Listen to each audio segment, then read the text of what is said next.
प्रतिवर्ष 22वां विश्व आत्महत्या निवारण दिवस मनाया जा रहा है। 2024 से 26 के लिए विश्व आत्महत्या रोकथाम दिवस का त्रिवार्षिक विषय आत्महत्या पर कहानी बदलना है, जिसमें बातचीत शुरू करे कार्रवाई का नारा विश्व स्वास्थ्य संगठन द्वारा दिया गया। इस नारे का उद्देश्य आत्महत्या को रोकने के लिए खुली बातचीत को प्रोत्साहित करना है, ताकि आत्महत्या के प्रति लोगों में जागरूकता बढ़ाई जा सके। आत्महत्या ऐसा व्यवहार है जिसमें प्राणी स्वयं का जीवन समाप्त कर लेता है। पहले व्यक्ति में बार बार आत्महत्या के विचार आते हैं, फिर वह आत्महत्या का प्रयास करता है। आत्महत्या के सभी प्रयास सफल नहीं होते। पुरुषों की तुलना में महिलाओं में आत्महत्या के विचार अधिक पाया जाता है, किंतु एक महिला के सापेक्ष 3 पुरुष आत्महत्या करते हैं। नमस्कार, वॉइस न्यूज इंडिया से अभिषेक दुबे। इस समय मैं मनोचिकित्सक डॉक्टर के पास मौजूद हूँ और इस समय जो हमारे भारत की या यूं कहें तो हमारे भारत देश की सबसे बड़ी चिंता का विषय है लाइफ सुसाइड। इस समय नवयुवक युवतियां लाइफ सुसाइड का जो प्रचलन चला हुआ है, ये बहुत ही बड़ी चिंता का विषय बनता जा रहा है, चाहे वो आम जनमानस के लिए हो या हमारे देश के सरकार के लिए हो। आज विश्व आत्महत्या निवारण दिवस के मौके पर आज हम मैम के पास बैठे हुए हैं और मैम जो एक मनोचिकित्सक बीएचयू से हैं, वो बताएंगे कि क्यों इस समय युवाओं के अंदर आत्महत्या की प्रक्रिया दिन पर दिन बढ़ती जा रही है, जो वाकई मैम भी बताएं कि एक चिंता का विषय बनता जा रहा है। आज हम इसी विषय पर मैम से बात करेंगे कि ऐसा क्या कारण हो रहा है, क्या ऐसी चीजें आ रही है जो युवाएं आत्महत्या करने पर मजबूर हो रहे हैं, चाहे वो लड़के हों या लड़कियां। हम बात करते हैं मैम से। हाँ मैम, अपना पूरा परिचय बता दें। छोड़िए,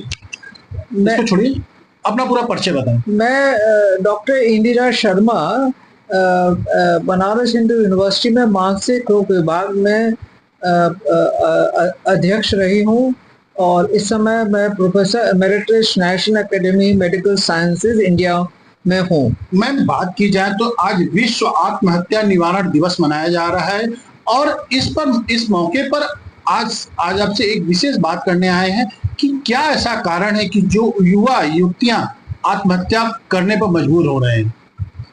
ये एक बहुत ही गंभीर समस्या है हमारे देश में, क्योंकि हमारे देश में जितनी आत्महत्याएं हो रही हैं वो पूरे विश्व में सबसे ज़्यादा हैं। और उससे भी ज़्यादा दुख की बात यह है कि ये जो आत्महत्याएं हो रही हैं, ये ज़्यादातर युवा पीढ़ी में हो रही हैं, वो बच्चों में जो हमारे कल के भविष्य हैं। और इससे भी ज़्यादा, ये तो है ही है, इससे भी ज़्यादा है कि चिंताजनक बात है कि मतलब मानसिक रोग विशेषज्ञों के लिए कि इसमें से कई ऐसी हैं जो हम जिनको रोकथाम कर सकते हैं। लेकिन मैम, बात की जाए तो अधिकतर आत्महत्याओं में लड़कियों का भागीदारी ज्यादा देखने को मिल रहा है, ये क्यों? लड़कियों की भागीदारी इसलिए हो रही है कि लड़कियों की अपनी समस्याएं हैं, उनका जो जेंडर है वो लड़की है। तो जब कुछ गड़बड़ मामला होता है, 2 लोगों में प्यार होता है और जो प्यार शादी के बाहर होता है, और जब गड़बड़ होता है तो लड़की के पेट में बच्चा आता है, इसीलिए और वो नाजायज बच्चा होता है, इसीलिए हमारा समाज लड़की की तरफ ज़्यादा दृढ़ता लगाता है। अगर कुछ गड़बड़ करती है, उसको लड़के के संग हम लोग देखते हैं उसका इश्क हो रहा है, बातचीत कर रही है चोरी चोरी, तो उसको उसके ऊपर ज़्यादा ध्यान दिया जाता है लड़कियों का। तो मैम, देखा जाए तो कहीं ना कहीं इसमें किसकी गलती है, क्योंकि आप मनोचिकित्सक विभाग से हैं और अधिकतर वो रोगियां भी आपके पास आते होंगे जो बहुत दिनों से परेशान है, अपने शरीरों में बदलाव भी देख रहे हैं, कि ये चीजें कहाँ से युवाओं के अंदर उठ रही हैं कि नहीं, हमको ये चीज नहीं करके आत्महत्या कर लेना चाहिए। देखिए, जितना शोध हुआ है आत्महत्या पर, उसमें ये बात पता चली है कि 99% लोगों में मानसिक रोग कारण था आत्महत्या का। तो और जो बीमारियां हैं जिनसे आत्महत्या हो सकती है, उसको हम लोग कहते हैं सीवियर मेंटलनेस, यानी बड़ा मानसिक रोग, जिसमें हम लोग जिसको अवसाद या डिप्रेसिव इलनेस कह सकते हैं, स्किज़ोफ्रेनिया, बाइपोलर डिसऑर्डर, ये 3-4 बीमारियां हैं जो मुख्य कारण है। तो इसकी शुरुआती लक्षण क्या होंगी मैम? जैसे अगर ये चीजें हो रही हैं तो आदमियों में क्या बदलाव, नवयुवकों में क्या बदलाव देखने को मिलता है जो अभिभावक समझ जाए कि इनको मानसिक रोग की चपेट में आ रहे हैं धीरे धीरे? ये बड़ा अच्छा सवाल है, कैसे पहचाना जाए। ये सबसे बड़ी चीज जो है जो आप लोगों को समझनी चाहिए कि नींद आपके माइंड का थर्मामीटर है। जैसे आपने थर्मामीटर लगाया, आपका पारा चढ़ गया तो आपको मालूम पड़ा बुखार है। उसी तरह अगर नींद खत्म हो रही है तो समझ लीजिए मानसिक रोग शुरू हो रहा है। ज्यादातर मानसिक रोग में सबसे पहला लक्षण होता है नींद। उसके बाद उसका ऐसा व्यवहार हो जो पहले कभी नहीं था।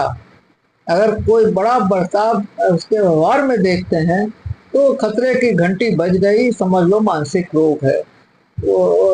उदाहरण के तौर पे एक आदमी जो ठीक ठाक बात करता है, सब कुछ करता है, वो सबसे बात करना बंद कर दिया, अपने कमरे में दिन रात रहता है दरवाजा बंद करके, ये लक्षण पहले कभी नहीं देखा जब वो ठीक था। तो अब आप देख रहे हैं हमारे मानसिक रोग है। मैम लेकिन अब सबसे मुख्य बिंदु ये बात की होती है कि इसमें युवक युवतियां तो मतलब बढ़ चढ़ के आत्महत्या कर भी रही हैं, लेकिन अधिकतर इसमें स्टूडेंट ज्यादा आ रहे हैं। तो स्टूडेंट की समस्या क्या होती है? वो पढ़ाई का डिप्रेशन होता है कि घर परिवार का डिप्रेशन होता है कि अभिभावक ज्यादा प्रेशर डाल देते हैं? ऐसा क्या चीज होता है जो स्टूडेंट आत्महत्या का कदम उठा लेते हैं? इसमें जो मैं सबसे ज्यादा जो इसके लिए जिम्मेदार ठहराऊंगी वो है माँ बाप, दूसरा सिस्टम सरकार, और तीसरा कोचिंग इंस्टीट्यूट्स। तो 3 लोग जिम्मेदार हैं। मैं सिस्टम को इसलिए ब्लेम करती हूँ कि इस वक्त एजुकेशन सिस्टम की बड़ी दुर्गत है और क्लासेस, कई जगह तो क्लासेस होते ही नहीं है, केवल ऑन पेपर क्लासेस हैं, ना टीचर है ना स्टूडेंट है, कोई क्वालिटी नहीं है, अटेंडेंस भी ठीक से ली नहीं जाती, सबकी फर्जी अटेंडेंस होती है। तो ये पूरे सिस्टम में कमी है और इसकी वजह एक तो ये दिक्कत है। दूसरी क्या है कि एजुकेशन की इम्पोर्टेंस बहुत बढ़ गई है, सब जानते हैं, खासतौर से माँ बाप, और उसके लिए बहुत ज़्यादा पैसा भी लगाने को तैयार हैं। तो इसका पूरा फ़ायदा कोचिंग इंस्टीट्यूट लेते हैं, बढ़िया फीस लेते हैं, लेकिन एजुकेशन उतनी अच्छी नहीं देते और कोचिंग एक तरह का माफिया हो गया है और उनकी बड़ी उपेक्षाएं होती हैं सब माँ बाप की, क्योंकि वो धनी है तो चाहते हैं हमारा बच्चा हमसे भी ज़्यादा धनी हो। तो वो सबका उनको एक ही रास्ता नज़र आता है ज़्यादातर लोगों को, कोचिंग कराओ और उसको डॉक्टर बनाओ। लेकिन जो बीच में बहुत कुछ होता है उसके लिए वो पूरी तरह से अंधे होते हैं। उनको ये नहीं समझ में आता है कि मेरा लड़का जब अकेला हॉस्टल में रहेगा कोटा में तो वो क्या क्या कुकर्म कर सकता है, शराब पी सकता है, लड़कियों के संग घूम सकता है, नाइट क्लब जा सकता है, गांजा पी सकता है, ये सब वो नहीं सोचते हैं और इसके लिए कैसे इस पर नियंत्रण किया जाए इसका कोई प्रबंध नहीं करते हैं। और इसके अलावा कुछ बच्चे ऐसे भी होते हैं जो उनको मानसिक रोग है, उनका दवा चल रही है, डॉक्टर ने मना किया मत भेजो, अपने घर में बैठ कर पढ़ा लो, लेकिन वो नहीं मानते, वो लालची हैं। वो बस उनको एक ही बात समझ में आई कि मैंने बढ़िया फीस लगाई, बढ़िया कोचिंग इंस्टीट्यूट में भेजा तो मेरा बच्चा डॉक्टर बन जाएगा। तो मैम आज विश्व जो आत्महत्या दिवस मनाया जा रहा है, क्या कहेंगे कैसे अभिभावक अपने बच्चों को इस बड़े कदम के लिए रोकें? क्या ऐसा टिप्स आप के द्वारा काशी की जनता को दिया जाए कि जो बच्चे इस बड़े कदम को, वो बच्चों के लिए भी वो बड़ा कदम ना करें? देखिए, बच्चों से ये कहना थोड़ी होगा कि आप सुसाइड मत करो। उसका सलूशन ये है कि माँ बाप को अपने बच्चे को पढ़ाई का जो पढ़े कहते हैं ना, आजकल का जो मैसेज है, पढ़ो और पढ़ाओ, पढ़ाओ और पढ़ो। तो जितना आता है माँ बाप पढ़ाएं, देखें बच्चे को, जो नहीं आता पढ़ के करें और उसका इंतजाम करें कि बच्चे की नींव अच्छी हो और पढ़ाई में वो ठीक हो। और उसके अलावा जब वो आगे का फ्यूचर बनाने का सोचता है करियर, तो एक ऑप्शन ना रखे, कम से कम 3 रखे, ABC। पहला ये करूँगा, अगर सफलता नहीं मिली तो दूसरा, नहीं तो तीसरा। ऐसे बहुत से लोग हैं जो डॉक्टर नहीं बन पाए लेकिन IAS ऑफिसर बन गए। तो उसके बाद और भी ऑप्शंस होने चाहिए। और उससे भी ज़्यादा इम्पोर्टेंट है कि वो अगर मानसिक रोग है उसको पहचाने, उसका इलाज कराएं, और अगर डॉक्टर कहे कि मत जाओ कोचिंग तो ना जाओ, फिर घर में उसको पढ़ाएं। ये कहने से काफ़ी हद तक रोकथाम हो सकती है। जैसे आपने देखा आज मनोचिकित्सक डॉक्टर इंदु जी ने बताया कि किस तरह से हम अपने युवाओं को, अपनी बच्चियों को आत्महत्या से रोका जा सकता है, लेकिन उसमें बहुत बड़ा योगदान अभिभावक का, गुरुजनों का होता है।